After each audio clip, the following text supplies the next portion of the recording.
हमारे पास क्वेश्चन जो गिवन होगा, मास ऑफ बॉडी इज 5 किलोग्राम। एक बॉडी है जिसका मास 5 किलोग्राम है, यानी 5 kg है, 5 किलो है, 5 kilogram. And velocity is 20 metre per second, और उसकी वेलोसिटी कितनी है? 20 मीटर पर सेकेंड। वेलोसिटी की जो यूनिट होती है मीटर पर सेकेंड होती है। If its velocity become 5 metre per second, अगर उसकी वेलोसिटी 5 मीटर पर सेकेंड हो जाए तो बताएं find the change in momentum. अच्छा, ऐसे न्यूमेरिकल्स में समझ में ये नहीं आ रहा था कि अब यहाँ दो दो वेलोसिटी हैं। Mass of body is 5 kilogram, एक बॉडी जिसका मास 5 किलोग्राम है, and velocity is 20 metre per second, उसकी वेलोसिटी 20 मीटर पर सेकेंड है। If it velocity become 5 metre per second, अगर उसकी वेलोसिटी 20 मीटर से कम होकर 5 मीटर पर सेकेंड हो जाए, यानी इसकी जो इनिशियल वेलोसिटी थी, अगर ऐसी कंडीशन आपको मिले जहाँ दो दो वेलोसिटियों का कॉन्सेप्ट हो, या कोई बॉडी रेस्ट से मूव मूव मूव करना स्टार्ट हो रही हो, तो इस कंडीशन में भी, या कोई बॉडी मूव कर रही है, उसको अचानक ब्रेक लगाकर या वो अचानक रुक जाए, तो इस तरह की जो भी कंडीशन होगी उसमें हमेशा दो वेलोसिटीज होंगी। अब देखें, यहाँ बॉडी का मास दिया हुआ है, velocity is 20 metre per second. If velocity become 5 metre per second, अगर उसकी वेलोसिटी 5 मीटर पर सेकेंड हो जाए, find the change in momentum. तो आपको क्या मालूम करना होगा? Change in momentum. Change in momentum, momentum मालूम करना होगा कि कितनी चेंज आ रहा है मोमेंटम के अंदर। Mass of a body is 5, यानी जो बॉडी का मास है उसको 5 kg से रिप्रेजेंट करेंगे, and velocity is 20 metre per second. तो हम इसका डेटा बनाते हैं। देखें डेटा में कंडीशन क्या है। मास मास को रिप्रेजेंट करते हैं m से, 5 kg, 5 kg। इनिशियल वेलोसिटी यानी जो शुरू में जो उसकी वेलोसिटी थी उसको कहते हैं इनिशियल वेलोसिटी, उसको रिप्रेजेंट करते हैं V I. I stand for initial velocity. Initial, I से इनिशियल, यानी ये जो वी है वेलोसिटी है, कौन सी वेलोसिटी हो गई? Initial velocity. कितनी दी है? 20 metre per second, 20 metre per second. इसकी जो फाइनल वेलोसिटी है, जो दूसरी वाली जो velocity become 5 metre per second, उसकी वेलोसिटी जो आखिर में बचेगी वो जो है, वो जो फाइनल वेलोसिटी होगी, कौन सी वेलोसिटी होगी? Final velocity. कितनी है? 25 metre per second. Find the change in momentum. Required required के अंदर चेंज इन मोमेंटम, मोमेंटम को रिप्रेजेंट करते हैं हम पी से।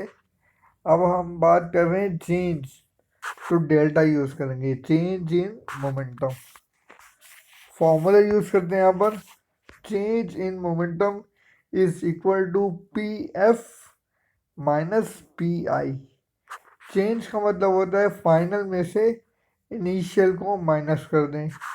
पी किसको रिप्रेजेंट कर रहे हैं यहाँ पर? Change in momentum. डेल्टा लगा हुआ है इसलिए change in momentum, P momentum, यानी जो सिंपल बी है वो रिप्रेजेंट करता है मोमेंटम को। डेल्टा लगा हुआ है इसका मतलब ये change in momentum is equal to किसके बराबर है? Final momentum minus initial momentum, यानी जो बॉडी का फाइनल मोमेंटम होगा उसको मैं माइनस कर दूंगा बॉडी के इनिशियल मोमेंटम से। Change in momentum is equal to final momentum का जो फॉर्मूला होगा P is equal to M V. Momentum का फॉर्मूला क्या होता है? P is equal to M V. अब फाइनल की बात हो रही है तो इसकी जो वेलोसिटी होगी एफ हो जाएगी फाइनल। और आई इनिशियल की बात हो रही है, P is equal to M V के साथ आई। अच्छा, हम ये एम के साथ एफ और आई नहीं लगा रहे। एम के साथ हम इसलिए एफ और आई नहीं लगाएंगे क्योंकि एम जो है वो कांस्टेंट है। यानी जब बॉडी कार है, लेट सपोज उसका जो मास है वो इनिशियल वेलोसिटी जब वो स्टार्ट हुई थी, जब भी उसका मास सेम था, कांस्टेंट था, फिक्स था, ना कम हो रहा था ना ज़्यादा हो रहा था। फिर हमने जब ब्रेक लगाया तो उसकी फाइनल वेलोसिटी चेंज हुई क्योंकि इनिशियल कुछ थी, फाइनल में क्या हुआ, वही वेलोसिटी कम होने शुरू हुई। तो जब फाइनल वेलोसिटी यानी कि कार रुक गई तो गाड़ी या कार जो भी थी वो सेम थी, कांस्टेंट थी, ना वो कम होगी ना वो ज़्यादा होगी। यानी अगर कोई कार है आपके पास तो वो कार ही रहेगी, चाहे हम उसकी वेलोसिटी चेंज कर सकते हैं लेकिन उसका मास चेंज नहीं हो रहा है।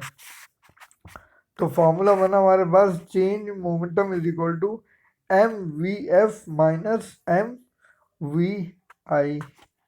एम यहाँ पे कितना गिवन है, 5 kg। इसको सॉल्व करते हैं। अच्छा, चेंज इन मोमेंटम की एक और एग्जाम्पल है यहाँ पर, इसको भी रीड करते हैं हम। आपसे करना क्या होगा कि भाई यहाँ पर 5 एम की जगह पर 5 लिखेंगे, वी एफ की जगह 25, 5 को मल्टीप्लाई करेंगे 25 से, माइनस एम की जगह 5, वी आई की जगह 20, 5 को मल्टीप्लाई करेंगे 20 से और दोनों को माइनस कर देंगे तो आपको इसका चेंज इन मोमेंटम कैलकुलेट हो जाएगा। यानी आप चेंज इन मोमेंटम मालूम कर लेंगे। दोनों में एम कांस्टेंट है, एम की जगह 5, एम की जगह 5, वी आई कितना 20 लिख देंगे, वी एफ 25 लिख देंगे। दोनों को मल्टीप्लाई करेंगे, एक आंसर यहाँ लिखेंगे, बीच में माइनस, फिर दोनों को मल्टीप्लाई करके यहाँ पे आंसर लिख देंगे। दोनों को एंड में माइनस कर देंगे, वो आपका चेंज इन मोमेंटम कैलकुलेट हो जाएगा। Change momentum, the momentum of an object change as it speed up और slow down. Initial momentum p is equal to M V 2010 multiply कर दें, फाइनल मोमेंटम जो भी आता है ज़ीरो आ रहा है। फाइनल मोमेंटम उसकी वेलोसिटी ज़ीरो रहेगी, ज़ीरो से मल्टीप्लाई करेंगे तो आंसर ज़ीरो ही आएगा। अब यहाँ पे हमें जो फाइनल वेलोसिटी दी है वो 25 दी है, तो हमने ज़ीरो नहीं पुट करनी, हमने सिर्फ और सिर्फ इस न्यूमेरिकल को देखना है। ये चेंज मोमेंटम मैंने आपको फिगर इसलिए बना के दिए कि आपको मालूम होना चाहिए कि चेंज इन मोमेंटम होता क्या है।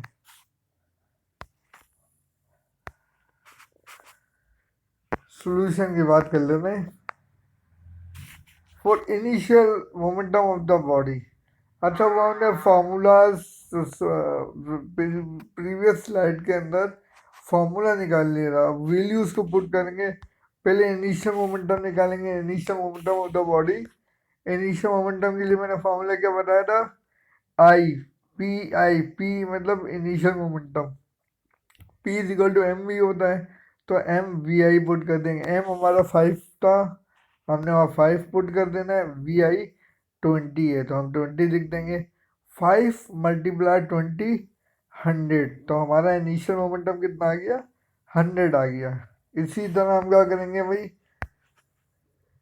फाइनल मोमेंटम की बात करेंगे। फाइनल मोमेंटम की जब बात करेंगे, final momentum of body M V F, M कितना है 5, V F final velocity. Previous slide के अंदर अगर आप जाके देखें तो आपको पता चल जाएगा 25 आ रहा है। 25 को हम 5 से मल्टीप्लाई करेंगे तो ये आंसर आएगा 125 for change in momentum of the body. अब हमें change in momentum of the body निकालना है, तो कुछ पूछा है find the change in momentum. तो मोमेंटम को, चेंज मोमेंटम का फॉर्मूला मैंने आपको बताया था, क्या होता है M V F minus M V I. V F, M V F की वैल्यू आई है 125, इधर लिखेंगे 125, माइनस का माइनस MVI 100 लिख देंगे। देख लेते हैं हम, ये देखिए आप, MVF 125 माइनस का माइनस MVI 100, दोनों को ये देखें 100 MVI 100, दोनों को माइनस करेंगे, आपका चेंज इन मोमेंटम कैलकुलेट हो जाएगा। Change in momentum 25। अच्छा, मोमेंटम की जो यूनिट होती है वो P is equal to M V, M की होती है किलोग्राम, V की मीटर पर सेकेंड, यानी कि मोमेंटम की यूनिट हो गई किलोग्राम मीटर पर सेकेंड। इसको हम इस तरह भी लिख सकते हैं कन्वर्ट करके शॉर्ट फॉर्म में, न्यूटन सेकेंड, न्यूटन सेकेंड। आपका जो रिजल्ट आया वो आप रिजल्ट में लिख देंगे, change is equal to, change in momentum is equal to 25 newton second. आपने रिजल्ट निकाल लिया है न्यूमेरिकल का। नेक्स्ट न्यूमेरिकल की तरफ मूव करते हैं। A stone is dropped from the top of a tower. If it take 2.5 seconds to hit the ground, find the height of the tower and velocity before hitting the ground. A stone is dropped from the top of a tower.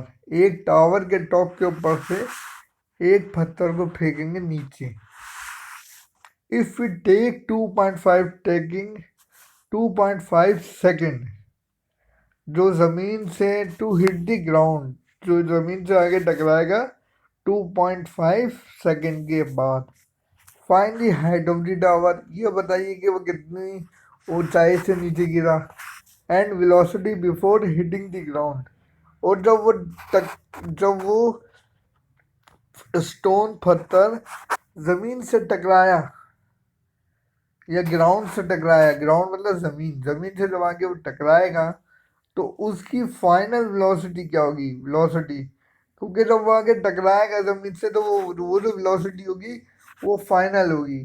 तो इसका मतलब ये होगा कि जब एक final velocity तो हमें गिवन है, हम जब टावर के ऊपर से पत्थर को, स्टोन को छोड़ेंगे, उस वक्त जो वेलोसिटी होगी वो इनिशियल वेलोसिटी होगी स्टोन की। हमारे हाथ में पत्थर या स्टोन मौजूद है, उस वक्त उसकी जो इनिशियल वेलोसिटी है वो कितनी है, वो 0 मीटर पर सेकेंड है।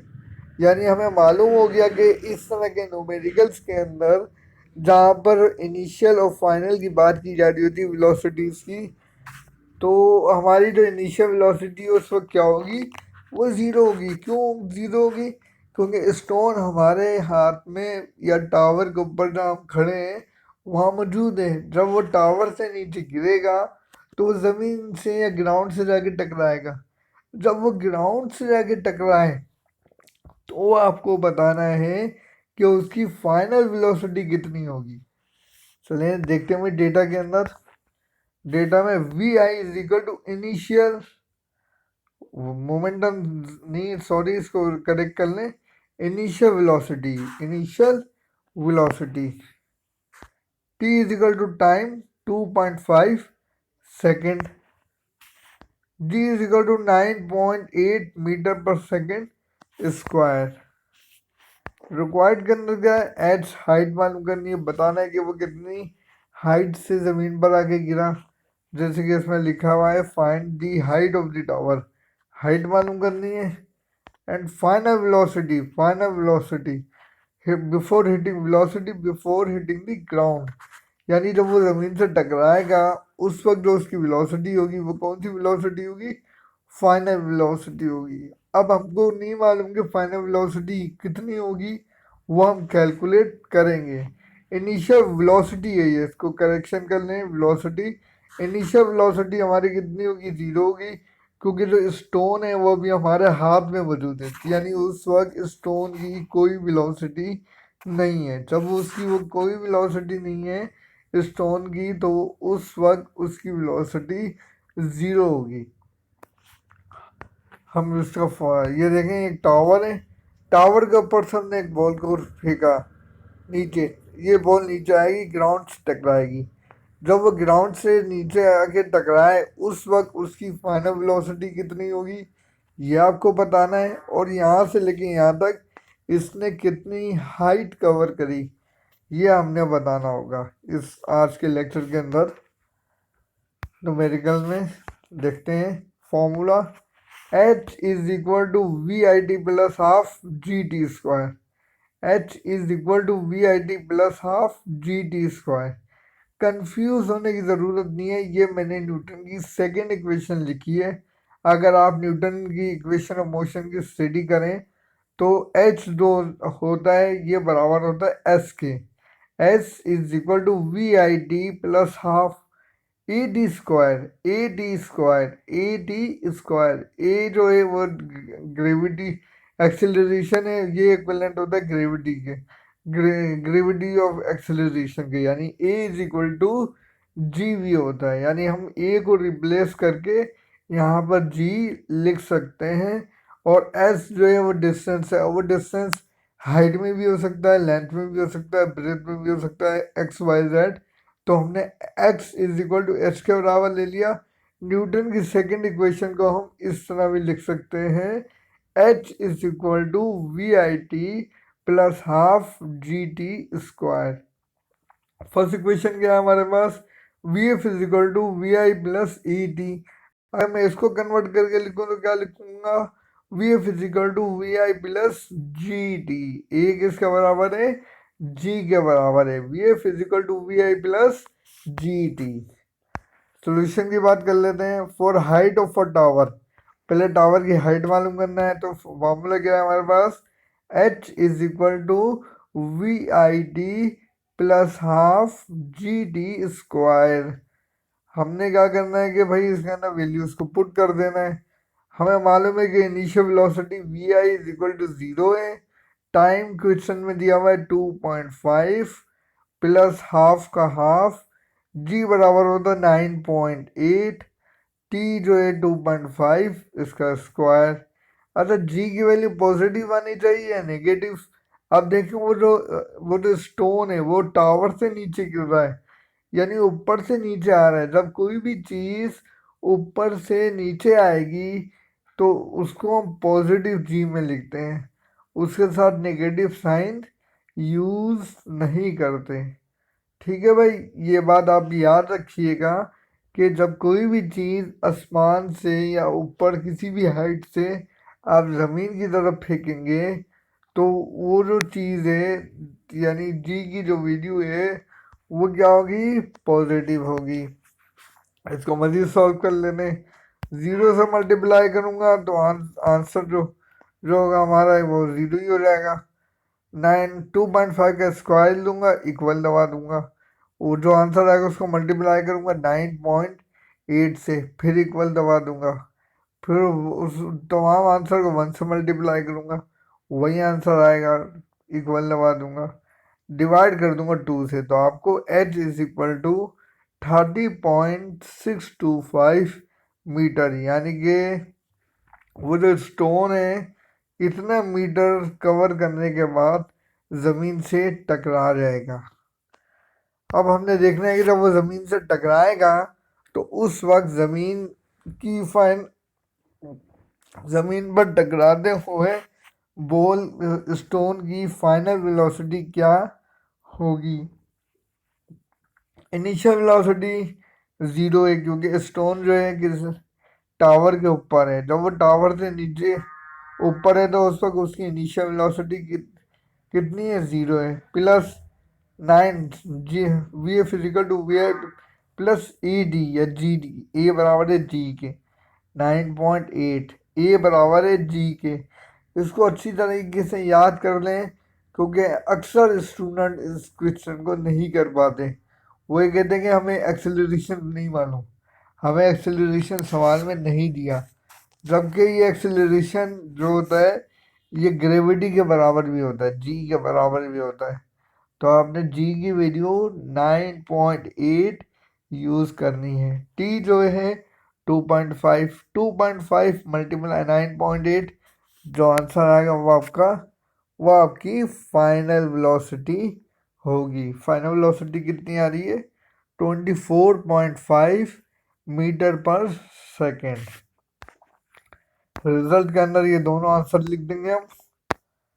24.5 मीटर पर सेकेंड। नेक्स्ट जो हमारे पास क्वेश्चन आ रहा है वो आ रहे हैं, a ball is thrown vertically upward. एक बॉल है जिसको हमने वर्टिकली अपवर्ड फेंका with a velocity of 98 metre per second, जिसकी वेलोसिटी 98 मीटर पर सेकेंड है। At what time A will be at height of 93.1 above the point of projection? अच्छा, numerical बहुत आसान है, 2 से 3 बार पढ़े आप न्यूमेरिकल को, आप समझ जाएंगे। A ball is thrown vertically upward. एक बॉल है जिसको हमने वर्टिकली मतलब बिल्कुल सीधा ऊपर फेंका with a velocity 98 metre per second. 98 metre per second की वेलोसिटी से ऊपर फेंका, तो इसका मतलब ये हुआ initial velocity 98 metre per second है। इनिशियल वेलोसिटी को हम किससे रिप्रेजेंट करते हैं? वी आई से। At what time a, what time a, वो कितना टाइम लगाएगी? Will be at a height of 93.1 metre above the point of projection, यानी 93.1 मीटर की हाइट पर जाने में वो कितना टाइम लगाएगी। और उस वक्त कंडीशन क्या होगी जब हम उसको 93.1 मीटर की हाइट पर फेंकेंगे, तो उस वक्त वहां तक पहुँचते पहुँचते उसकी फाइनल वेलोसिटी जो होगी वो 0 हो जाएगी। जब तो वो रुक जाएगा उस पॉइंट हाइट पे जाके। अगर उसकी वेलोसिटी 0 नहीं होगी तो वो ऊपर जाने शुरू कर देगा।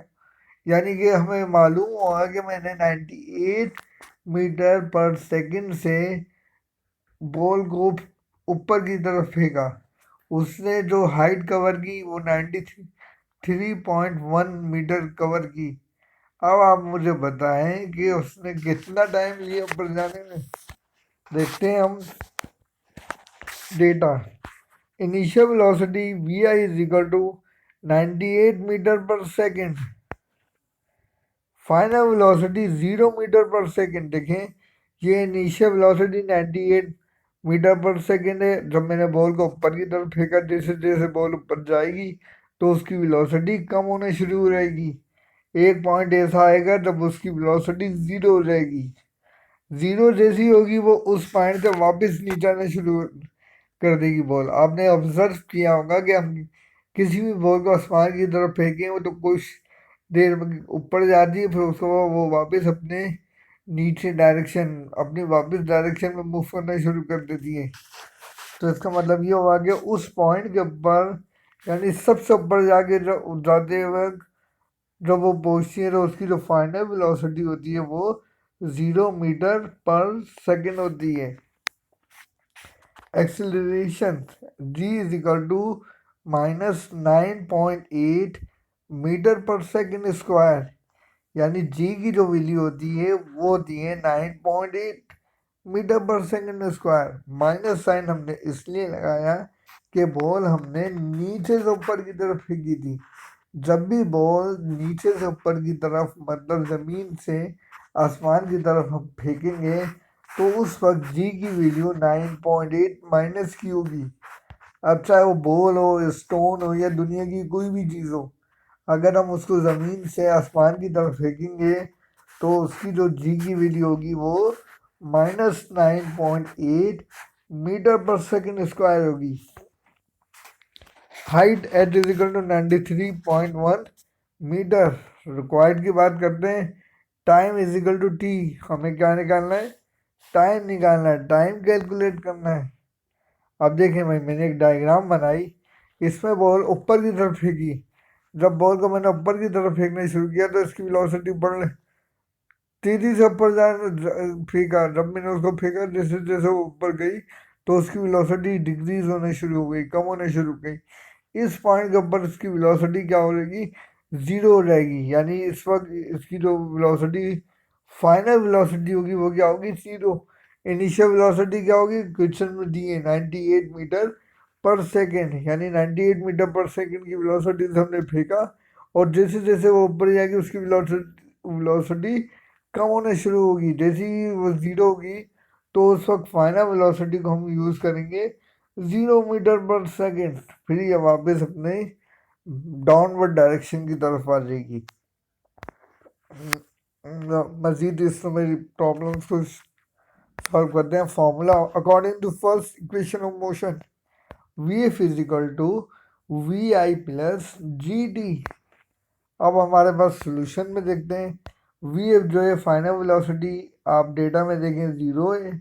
We I initial velocity 98 metre per second है, प्लस का प्लस जी की वैल्यू -9.8 टी का टी टाइम मालूम करना है। प्लस का 98 इधर लेकर आएंगे तो वो हमारे पास माइनस का 98 हो जाएगा।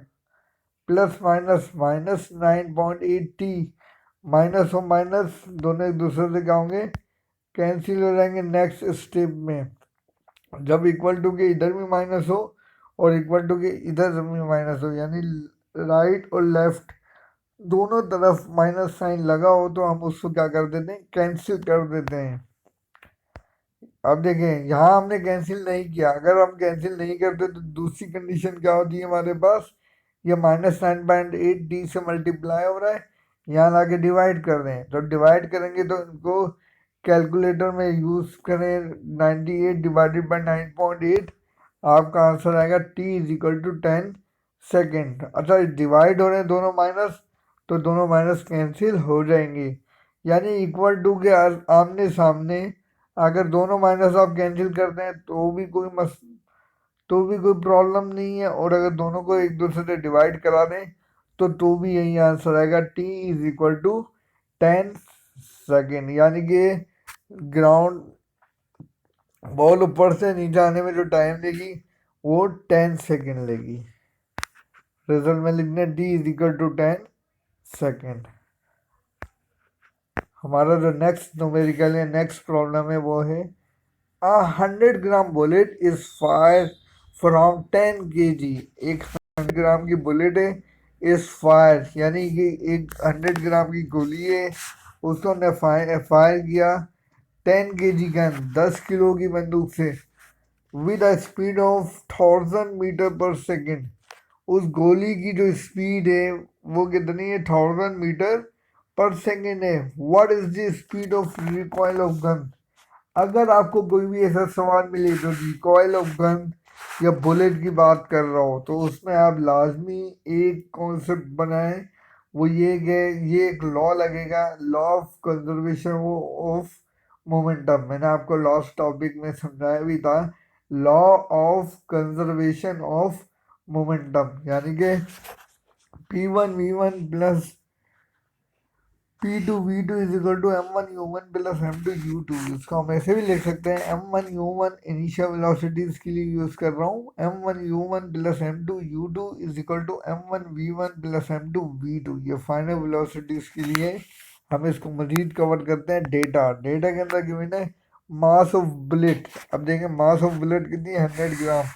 100 ग्राम से हम जब किलोग्राम में जाते हैं, ग्राम से जब हम किलोग्राम में जाते हैं, यानी जब भी हम छोटी यूनिट से बड़ी यूनिट में जाएंगे तो हम 1000 से डिवाइड करेंगे।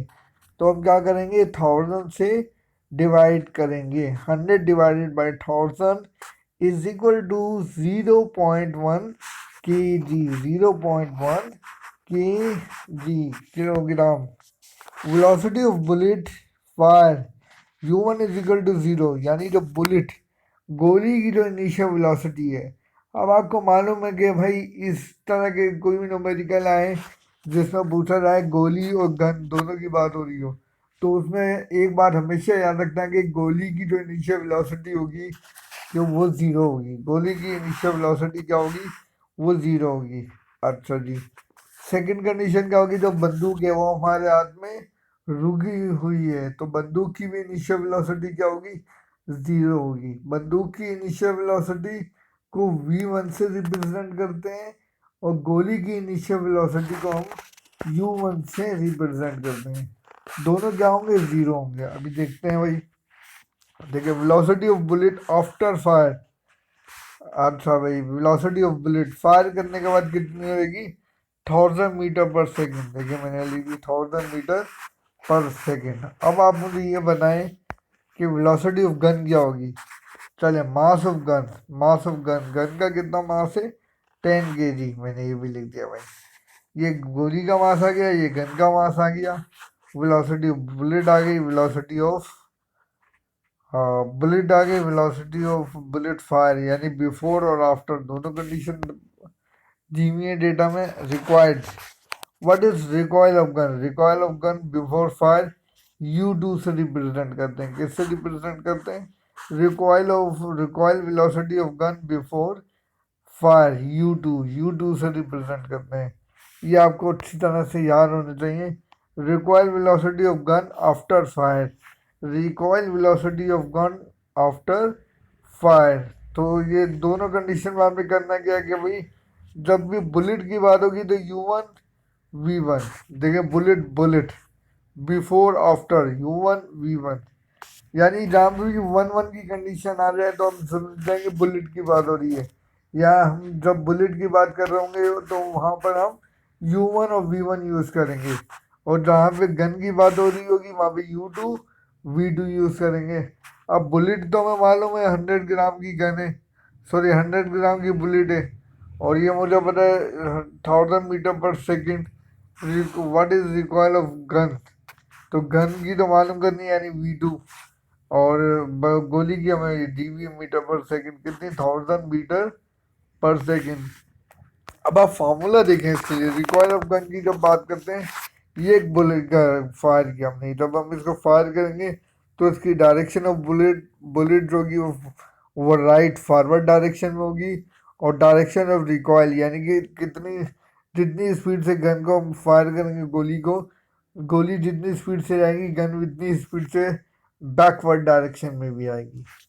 तो यही according to third law, Newton के थर्ड लॉ के मुताबिक, for every action there is an equal and opposite reaction.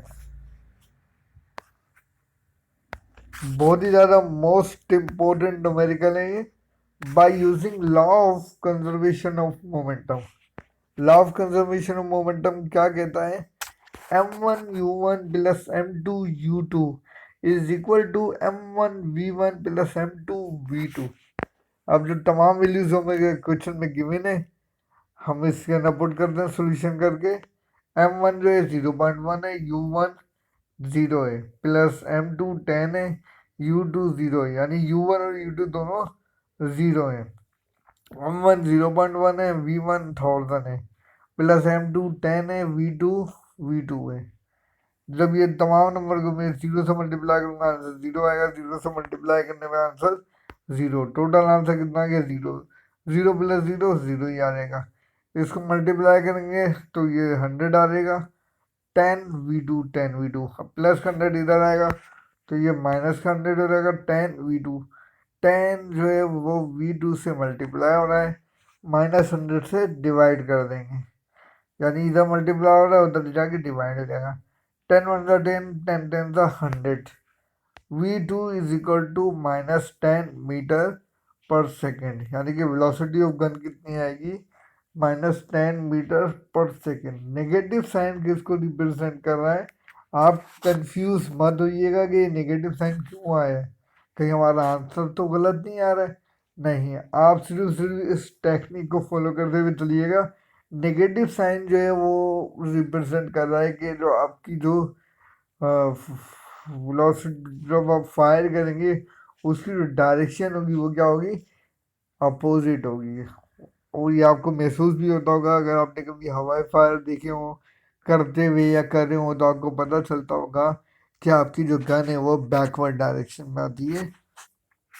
V2 is equal to -10 metre per second. आपका result V2 is equal to -10 metre per second. Find the work done, find the work done. Work done काम मालूम करना है। By force of 30 N in moving an object through a distance 4 meter, when the force in the direction of motion find the work done, W मालूम करना, work done, W work done को represent करते हैं हम W से।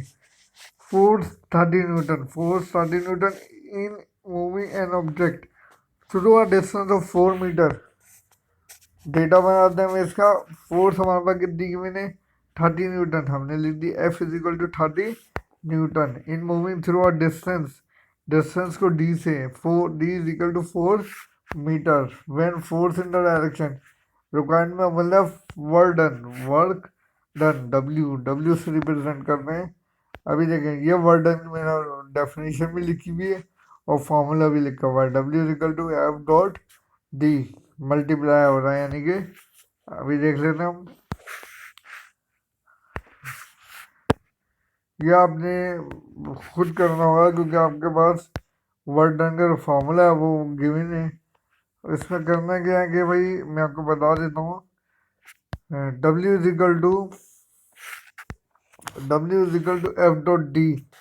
जब हम बात करेंगे W is equal to F dot D, तो एफ की वैल्यू कितनी है 30, डी की वैल्यू कितनी है 4, दोनों को मल्टीप्लाई करेंगे 30 मल्टीप्लाई बाई 4 120, यानी वर्क डन जो हमारा आएगा वो आएगा 120 जूल। वर्क वर्क की जो यूनिट होती है वो कितनी क्या होती है, जूल होती है। यहाँ लिखी हुई है, आप इसकी स्टडी करें। डेल्टा ई यानी एनर्जी ट्रांसफर या delta E change in energy, energy की यूनिट जूल होती है, फोर्स की यूनिट न्यूटन होती है, डिस्टेंस की मीटर होती है। मजीद हम देख लेते हैं नेक्स्ट कमिंग न्यूमेरिकल फॉर्मूला देखें, W equal to F dot D. तो मैंने W equal to F, F कितना है 30, डी कितना 4, 30 को मल्टीप्लाई करें 4 से, रिजल्ट हमारा आ जाएगा 120 जूल। हमने ये न्यूमेरिकल भी कंप्लीट कर लिया है। If the change in momentum, if the change in momentum 10 kg, यानी मोमेंटम चेंज हो रहा है और मोमेंटम कितना है 10 kg metre per second in 2 second. In 2 second का मतलब T is equal to 2 second. Find the force, force मालूम करनी है। Change in momentum 10 kilogram metre per second, ये दिया हुआ है, इन 2 सेकेंड यानी टाइम दिया हुआ है, और निकालना क्या, फाइंड दी फोर्स। रिक्वायर्ड में क्या आएगी, जो चीज़ मालूम करना होता है वो रिक्वायर्ड में फोर्स। फार्मूला पहले फार्मूले की हेडिंग देंगे, फिर लिखेंगे F is equal to change of momentum divided by time, यानी F is equal to delta P upon T. Delta P change in momentum को रिप्रेजेंट करते हैं डेल्टा पी से, delta P upon T. Delta P की जगह हम क्या लिखेंगे 10, चेंज इन मोमेंटम है ना 10, टाइम कितना 2, 2 से डिवाइड करेंगे, 10 divide two 5, F is equal to 5 newton. Calculate the length and frequency of second pendulum. हमने लेंथ निकालनी है और सेकंड पेंडुलम। अब देख लेते हैं कि भाई second pendulum of second pendulum time period कितना है 2 सेकेंड। हमें ये मालूम नहीं होता भाई, आपको ये याद होना चाहिए। सेकंड पेंडुलम का टाइम पीरियड हमेशा कितना होगा 2 सेकेंड। कितना होगा 2 second, T is equal to 2 second. ये आप याद कर लें, जहाँ कहीं भी लिखा है सेकंड पेंडुलम तो समझ जाइए T is equal to 2 second. अब देखते हैं रिक्वायर्ड। रिक्वायर्ड में देखें लेंथ मालूम करनी है पहले में, ए पार्ट में लेंथ, बी पार्ट में फ्रीक्वेंसी, बी पार्ट में फ्रीक्वेंसी। अब हम क्या करेंगे भाई, वन बाय वन बारी बारी यूज करेंगे formula. T is equal to 2 pi under root L upon G. T T is equal to 2 pi जो है एल अपॉन जी से मल्टीप्लाई हो रहा था, यहाँ लगे मैंने डिवाइड कर दिया, इधर लगे डिवाइड कर दिया। अब टेकिंग स्क्वायरिंग बोथ साइड, दोनों तरफ स्क्वायर क्योंकि मुझे लेंथ निकालनी है तो मैंने स्क्वायर को कैंसिल करना, लेंथ निकालनी है, एक तरफ लेंथ रखनी है, स्क्वायर से रूट कैंसिल हो जाते हैं, आपको मालूम है। जब बोथ साइड हो गए टी स्क्वायर, 2 का square 4,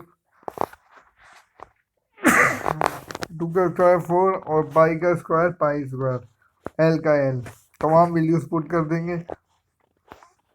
L as it is, जी की वैल्यू 9.8, टी 2, 2 का स्क्वायर 4 और ये 4। अब इसको हम कैलकुलेटर में तमाम वैल्यूज को पुट करेंगे और आंसर कैलकुलेट करेंगे तो आंसर आएगा 1 metre.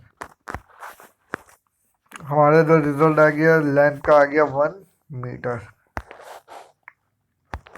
The buffer of railway wagons is compressed. The buffer of railway wagons is compressed 40 centimeter. When a force of 200 Newton is applied on it, calculate the spring constant. Spring constant को हम represent करते हैं x से। Compress wagons देख लेते हैं हम इसका data. X is equal to 40 centimetre. X is equal to 40 centimetre. 40 centimetre से मीटर में जाएंगे 100 से divide. 40 divided by 100 0.04 metre. 40 divided by 100 centimetre से मीटर में जाएंगे तो क्या होगा 100 से डिवाइड करेंगे तो आंसर आएगा 0.04 मीटर। फोर्स हमारे पास कितनी की मैंने 2000 न्यूटन, या मैंने 200 लिखा हुआ है, इसको करेक्ट कर लें तो हमारी करेक्शन हो जाएगी फोर्स की। और हमें मालूम क्या करना है स्प्रिंग कांस्टेंट। स्प्रिंग कांस्टेंट को हम रिप्रेजेंट करते हैं के से। स्प्रिंग कांस्टेंट को हम रिप्रेजेंट करते हैं के से। या आप अच्छी तरीके से ऑब्जर्व कर लें, समझ लें। इसका आपका एक्सपेरिमेंट भी है, मैंने उसमें और डिटेल में समझाया भी है। ठीक है जी।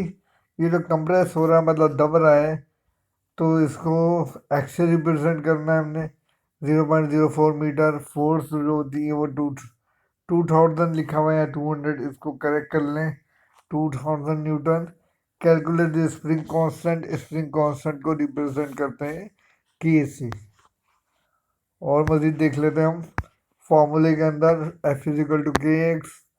सोल्यूशन हमने क्या किया भाई, हमें के स्प्रिंग कांस्टेंट निकालना है, के निकालना है। एक्स के से मल्टीप्लाई हो रहा था एफ से डिवाइड।